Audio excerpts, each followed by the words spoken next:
मैं माननीय मंत्री जी को बताना चाहूँगा कि सर कुछ हम लोगों ने जो हमारे यहाँ माननीय प्रधानमंत्री जी ने 500 विकासखंड पूरे देश में छांटे हैं और उसी की तर्ज पर माननीय मुख्यमंत्री जी ने कुल प्रदेश में कुल 100 विकासखंड आकांक्षात्मक विकासखंडों के रूप में चयन किया है, जो कि आर्थिक और सामाजिक दृष्टि से पिछड़े हुए हैं। उन 100 विकासखंडों में से 3 विकासखंड हमारे जनपद में भी हैं, भीटी, ब्याऊ और टांडा। सर उसमें भी हम लोग जो 75 इंडिकेटर्स में हम लोग लगातार काम कर रहे हैं और जिस प्रकार से नीति आयोग के निर्देश हैं, हमने 9 विकासखंडों में प्रत्येक विकासखंड में 11 ऐसे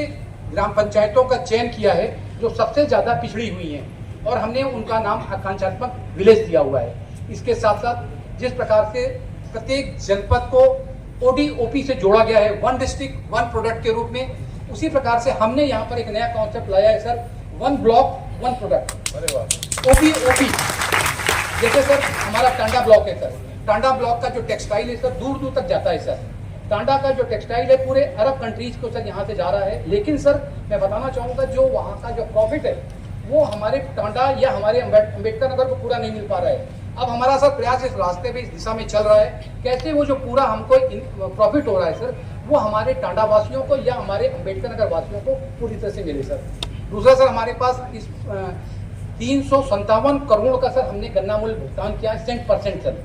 तो इस बार सर जब किसान भाई देख रहे हैं कि गेहूं और धान की तुलना में गन्ना में ज्यादा प्रॉफिट हो रहा है, तो सर उनका क्षेत्रफल उन्होंने बढ़ा दिया है और उसकी वजह से सर जो गन्ने की पैदावार बहुत ज्यादा हो रही है, खास तौर से सर हमारे यहाँ ब्याऊ ब्लॉक में, भीटी ब्लॉक में, तो हमने सर वहां पर एक OBOP के तहत गन्ने के रस से बनने वाली सर प्रोडक्ट्स उनको चयन किया है। जैसे गन्ने के रस से बनने वाली खीर, गन्ने के रस में खोया मिलाकर सर बर्फी, इसका नाम हमने एक सोना प्रोडक्ट दिया है सर। और इसकी एक बेहतरीन लॉन्चिंग करने के साथ हम प्रयास कर रहे हैं कि सर जो हमारी सेल्फ हेल्प ग्रुप की महिलाएं इन कामों को कर रही सर, हम उनको एक रेडीमेड मार्केट भी दिलाएं। वो घर आगे बढ़ रहे होंगे, अपनी आय को 4 गुना करने का काम कर रहे होंगे, 10 घर आगे बढ़ गए और बाकी लोग पीछे छूट गए तो हमारी योजना सफल नहीं हुई। एक अंत में अनुरोध करना चाहूंगा, मैंने भी जो 28 साल की पुलिस की सेवा की और अब 1.5 साल से सरकार में सेवा कर रहा हूँ, तो कोई भी हम योजना बनाते हैं तो मुझे लगा कि इसमें कुछ विशेष बातों का ध्यान रखना जरूरी है, वरना हम लोग आगे नहीं बढ़ पाएंगे। सबसे पहला मेरा अनुरोध है सभी लोगों से कि जो भी काम करें हम सच्चा काम करें। यानी अगर यही ऋण देने की तैयारी है या कोई और निर्माण की तैयारी है, एक पुल बना रहे हैं हम लोग या एक सड़क बना रहे हैं और उसमें हमारी चिंता ज्यादा इस बात की है कि इसमें मेरा कमीशन कितना है, तेरा कमीशन कितना है, तो वो योजना निश्चित रूप से असफल हो जाएगी। मोदी जी की, योगी जी की जो योजना है, जो उन्होंने हमें सिद्धांत दिए हैं, हमको भ्रष्टाचार को जरा सा भी सहन नहीं करना है, किसी प्रकार के भी भ्रष्टाचार को टॉलरेट नहीं किया जाएगा, पूरी तरीके से सच्चा काम करके हमको देना है। ये हम सब के लिए है, जो राजनीतिक पद पे बैठे हैं, मेरे जैसे लोग, हमारे अधिकारीगण, संभावित लाभार्थी, किसी भी प्रकार बेईमानी को टॉलरेट नहीं करना है, सहन नहीं करना है, सच्चा काम होना चाहिए। सच्चा काम के साथ साथ पक्का काम भी होना चाहिए। अरे पुल बना रहे हैं अगर, और वो पुल हमने ऐसा बना दिया कि उसका डिजाइन गड़बड़ हो गया, ऊंचा नीचा हो गया, तो पैसा तो पूरा लग गया, सच्चा काम तो हुआ लेकिन पक्का काम नहीं हो पाया। पक्का काम मतलब अंग्रेजी में बोलूं तो परफेक्ट, हमारा डिजाइन परफेक्ट होना चाहिए, उसका क्रियान्वयन परफेक्ट होना चाहिए, तब जाकर के हमारा पुल सही बनेगा। लेकिन साथ साथ तीसरी बात और बोलूंगा, पुल भी बन गया तो सच्चा काम, पक्का काम और कानून का काम भी होना चाहिए। क्योंकि ये नहीं कहूंगा तो कप्तान साहब मुझसे बुरा मान जाएंगे, जब उस सड़क पे या पुल पे हम लोग चल रहे हैं तो हमको नियम से चलना है। अगर हम रॉन्ग साइड चलना शुरू कर देंगे, हेलमेट नहीं लगाएंगे, सीट बेल्ट नहीं लगाएंगे, खतरनाक तरीके से गाड़ी चलाएंगे, तो उस पुल का कोई फायदा होगा? वो हमारे एक्सीडेंट का कारण बन जाएगा। तो मुझको लगता है जितनी बातें हम लोग कर रहे हैं, जब तक ईमानदारी से नहीं होगी, पूरे नियोजन के साथ परफेक्ट मुकम्मल तरीके से नहीं होगी और कानूनी तरीके से नहीं होगी, तब तक हम आगे नहीं बढ़ पाएंगे। तो ये आप कर ही रहे होंगे, मैं इस बारे में कोई शिक्षा देने नहीं आया हूं, लेकिन अपने और आपके संकल्प को मजबूत करने के लिए अनुरोध करूंगा कि तीनों बातों का ध्यान रखते हुए हम लोग को आगे बढ़ना है।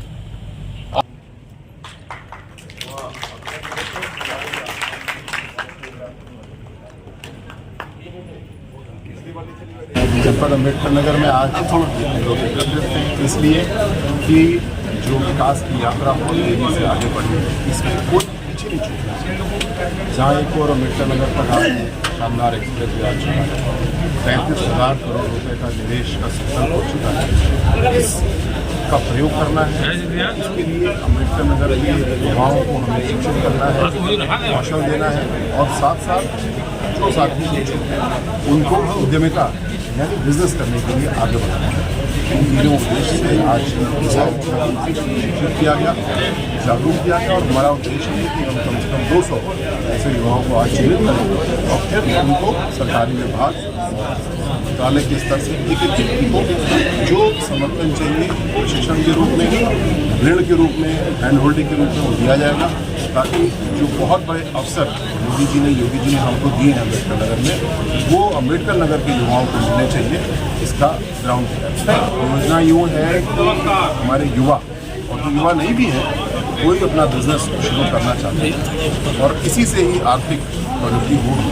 और उसके लिए स्टैंड अप इंडिया, मुद्रा लोन, PM अजय, बहुत सारी योजनाएं केंद्र सरकार की, प्रदेश सरकार की, मतलब कुछ बड़ी योजनाएं हैं जो कि करोड़ों का लोन उसमें हम लोग देते हैं, कुछ छोटी योजनाएं जैसे कि मुर्गी पालन के लिए हम लोग 50 मुर्गियाँ देते हैं। तो एक बहुत बड़ा हमारे पास में जोन स्पेक्ट्रम उपलब्ध है, वो जिस प्रकार के संभावित लाभार्थी हैं उसी प्रकार हम उनको प्रोत्साहित कर रहे हैं और हर एक को आगे बढ़ने का अवसर है। बैंकों में उनको दिक्कत होती है लोन लेने के बाद, अमूमन है कि काफ़ी चक्कर लगाते हैं, तो क्या सरकार की पॉलिसी है? ये जो व्यवधान आ रहे हैं इन्हीं को दूर करने के लिए आज का ये आयोजन था और ये भी निर्णय लिया गया आदरणीय डॉक्टर अनिल पाटिल के सुझाव पे कि आने वाले समय में ऐसे आयोजन प्रत्येक ब्लॉक में हो, जिससे कि हर ब्लॉक में हम 2 काम कर पाएँ, एक तो सही लाभार्थियों को चिन्हित कर पाएँ और दूसरा उनको हम सही गाइडेंस दे पाएँ, ताकि बैंक में फॉर्म भर के जब लोग लेकर के जाते हैं तो उनको कोई परेशानी का सामना न करें। एक फॉर्म भी ठीक से भर पाएँ उसके लिए प्रशिक्षण चाहिए और दूसरा किसी प्रकार के भ्रष्टाचार को सहन नहीं किया जाएगा। जो कोई अगर गड़बड़ी करेगा तो उसके खिलाफ कठोर कार्रवाई होगी। ज़ीरो टॉलरेंस जो प्रक्रिया जिला न्यायालय ने शुरू की थी कि सर्वेक्षण होना चाहिए, साक्ष्य संकलन होना चाहिए, बहुत ही स्वागत योग्य है, कोई इसमें विरोध नहीं होना चाहिए, किंतु कुछ लोगों ने विरोध किया। सुप्रीम कोर्ट गए, हाईकोर्ट गए, हाईकोर्ट ने आज इस बात को मोहर लगाई कि साक्ष्य संकलन यानी सर्वे होना चाहिए। इस सर्वे की अच्छी बात मुझे लगी कि देश के विशेषज्ञों को यानी ASI को निर्धार किया गया, जो दुनिया की सबसे अच्छी टेक्नोलॉजी है उसको प्रयोग किया जा रहा है और उसको भी वीडियोग्राफी, फोटोग्राफी आदि करके से सही तरीके से किया है। मैं एक इन्वेस्टिगेटर रहा हूँ, पुलिस में रहा हूँ, मुझे लगता है ये बहुत ही अच्छा तरीका है और जो साक्ष्य हमारे सामने आ चुके हैं, आ रहे हैं, उसी के अनुसार आगे फैसला होगा। जैसा मुख्यमंत्री जी ने कहा भी है, इसमें किसी को कोई विरोध नहीं होना चाहिए और बल्कि आने वाले समय में एक अच्छे सौहार्द का उदाहरण प्रस्तुत करते हुए सौहार्दपूर्ण तरीके से इसको हल करना चाहिए।